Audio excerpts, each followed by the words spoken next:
Qui sont vos alliés d'incarnation? Alors, moi j'aime les choses très simples et j'aime les choses concrètes, même si parfois dans mes explications je me dis oh, ça semble peut-être encore trop abstrait. Alors, les choses sont abstraites à partir du moment où on n'a pas expérimenté la logique des choses. C'est un illogisme qui devient logique. Et donc, nous avons des alliés d'incarnation.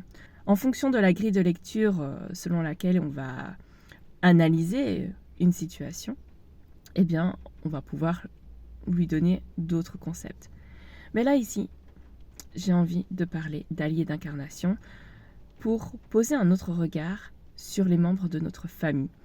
Surtout quand il y a des frictions, des tensions, des conflits, ça permet de mieux comprendre une situation, comprendre les enjeux qui se déroulent, qui se jouent au sein du système familial, et ensuite de pouvoir ressentir, observer que ces membres-là ne sont pas là, ils ne font pas ces choses-là, ou ils ne sont pas ce qu'ils sont contre nous, pour nous blesser, pour nous faire du mal, pour nous faire chier, mais ils sont là aussi pour nous permettre de développer certaines compétences, certaines qualités qui nous sont nécessaires quant à nos projets ou nos objectifs de vie.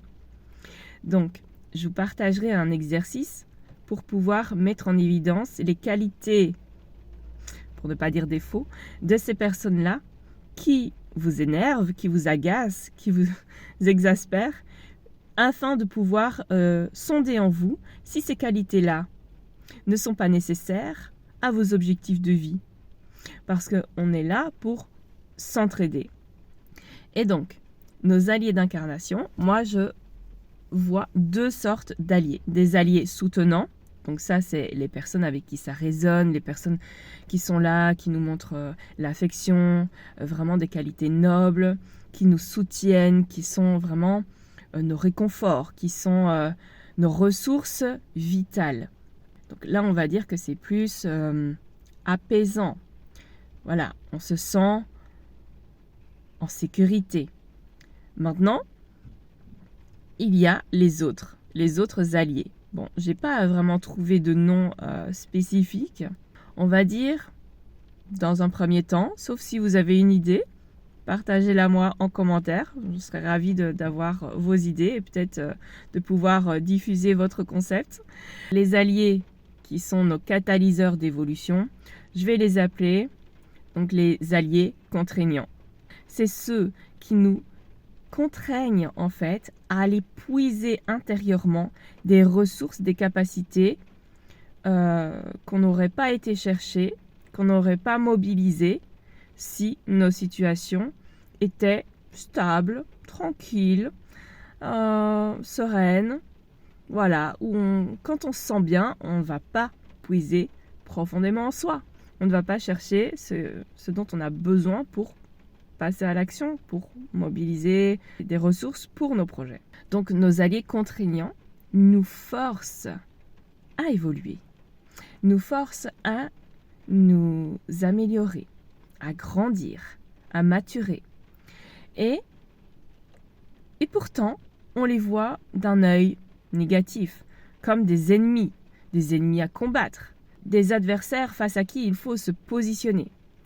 Et pourtant, même si on les considère comme néfastes, négatifs, comme des nuisibles, comme des personnes toxiques, eh bien ces êtres-là sont nos plus grands alliés.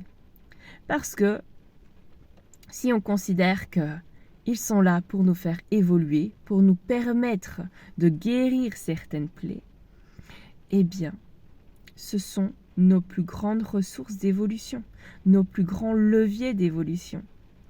Et à chaque fois qu'on est en friction, qu'on est en réaction face aux agissements, face aux traits de caractère d'une personne, surtout celles qui nous sont proches, eh bien, c'est que c'est une opportunité à aller observer en soi si cette ressource-là nous est pas nécessaire dans l'accomplissement de nos projets.